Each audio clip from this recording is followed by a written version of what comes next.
الشیطان الرجیم بسم اللہ الرحمن الرحیم الذی خلق الموت والحیات لیبلوکم ایکم احسن عملا. موت اور زندگی یہ اللہ نے پیدا کیا ہے تاکہ لوگ اچھے اعمال کریں، اس لیے کہ مرنے کے بعد ہم کو اللہ کے پاس جا کر پوری زندگی کا حساب دینا ہے.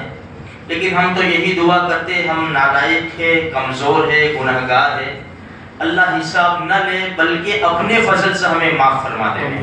خیر، اب یہ جو موت ہے اس میں کسی کا اختلاف نہیں ہے، مرنا تو ہے، سب جانتے ہیں کہ مرنا ہے. تو کیا موت کی تمنا کر سکتے ہیں ہم؟ سوال ہے یہ. تو دیکھو، پہلے میں آپ کو ایک حدیث سناؤں. حضرت حارثہ بن مدر رضی اللہ تعالیٰ عنہ فرماتے ہیں کہ میں خباب ابن ارت رضی اللہ تعالیٰ عنہ کے پاس گیا ملنے کے لیے. ان کے پیٹ کے اوپر آگ سے داغ کے نشان تھے.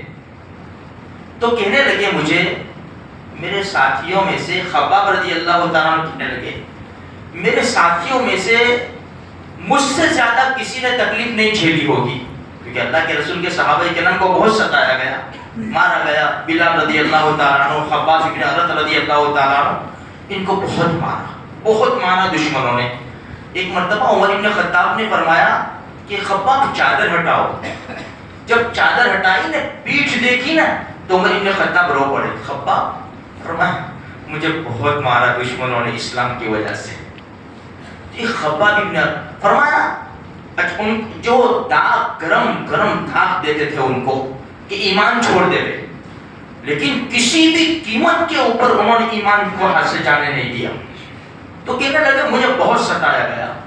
پھر کہتے ہیں، فرماتے خباب ابن ارت رضی اللہ تعالیٰ عنہ، اللہ کے رسول کے زمانے میں ہماری حالت یہ تھی کہ ایک درہم بھی ہمارے پاس نہیں ہوتا تھا. ایک درہم. اور ابھی میرے گھر کے کونے میں 40,000 درہم پڑے ہوئے ہیں.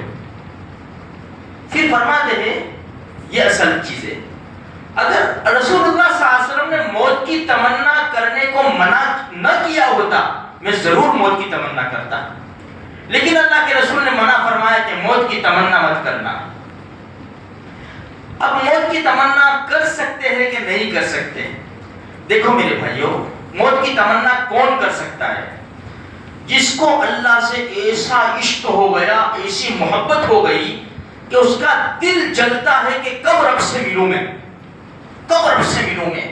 کب اللہ کا دیدار کروں میں. ایسی محبت اللہ ہم کو نصیب فرما دے، کیونکہ ہمارے دلوں میں تو یہی نہیں میرے بھائیوں. کب سے پیسہ آ جاوے، کب یہ ہو جاوے، کب کام ہو جاوے، ہماری تو یہی تمنا ہے. دیکھو صاف بات ہے، ہمارا اتنی محبت، اتنا عشق اللہ سے نہیں ہے کہ ہم ایسی تمنا کرے کہ میں مر جاؤں نا اللہ سے ملاقات ہو جائے.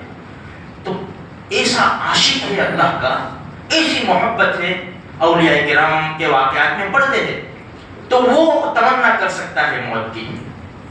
دوسرا وہ آدمی ایسے علاقے میں رہتا ہے کہ جہاں دشمن اس کو ذرہ برابر نیک کام کرنے نہیں دیتا.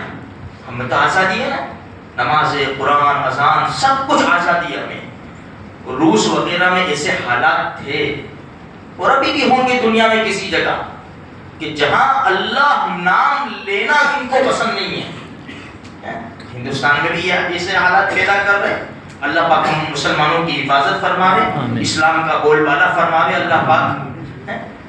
تو ایسا آدمی نہیں کر سکتا. تو وہ کہ یا اللہ میں کیا کروں، اس سے تو موت دے دے مجھے، میں تیرا نام نہیں لے سکتا، میں نماز نہیں پڑھ سکتا، میں نیک کام نہیں کر سکتا، اللہ مجھے موت دے دے. ایسا آدمی بھی موت کی تمنا کر سکتا ہے. اب رہا تیسرا مسئلہ، جو بیمار ہے، بیمار لوگ ہیں، بیماری کی تکلیف کی وجہ سے موت کی تمنا کرنا جائز نہیں ہے. مرنا تو نہیں ہے، لیکن ایسی بیماری لگ گئی ہے کہ ڈاکٹر نے کہا کہ اب اچھا نہیں ہوگا بھائی، تو یار اس سے تو مر جاؤں تو میں اچھا نہیں. اب کیا کرے؟ اللہ کے رسول صلی اللہ علیہ وسلم نے ایک دعا بتائی حدیث میں، موت کی تمنا نہ کرے تکلیف کی وجہ سے، صبر کرے اور یہ دعا کرے، اللہم احینی ما کانت الحیات خیرا لی وتوفنی اذا کانت الوفات خیرا لی. اس کا ترجمہ یہ ہے، اے اللہ جب تک میرے لیے زندگی بہتر ہے مجھے زندہ رکھنا، اور جب میرے لیے موت بہتر ہو تو مجھے موت دے دینا۔ یہ اللہ کے رسول صلی اللہ علیہ وسلم نے میرے بھائیوں بتائی ہے۔ خیر کہنے کا مقصد یہ ہے ہم کو ایک ایک چیز شریعت نے بتا رکھی ہے، ہمیں اس کے اوپر عمل کرنا چاہیے۔ ہمیں مر کر جانا ہے خدا کے وہاں، ایمان کی قدر کرو، اسلام کی قدر کرو، اپنے نبی کی قدر کرو، مسجدوں کی، اذان کی، اللہ کے قرآن کی، پیارے نبی صلی اللہ علیہ وسلم کے طریقوں کی قدر کرو اور اس کو اپناؤ میرے بھائیوں، ورنہ حالات اتنے نازک ہو رہے۔ بڑے علماء فرماتے ہیں کب آؤں گے مسجد میں؟ جب اذانیں بند کر دی جائے گی، جب تمہارے اوپر پابندی لگا دی جائے گی۔ مدرسے کی کب خدمت کرو گے، کب اولاد کو پڑھاؤ گے؟ جب تمہارے مدرسے بند کر دیے جائیں گے۔ یہ ہمارے اپنے بڑے علماء یہ آوازیں لگا رہے ہیں۔ اس لیے میرے بھائیوں ہمیں آزادی ہے۔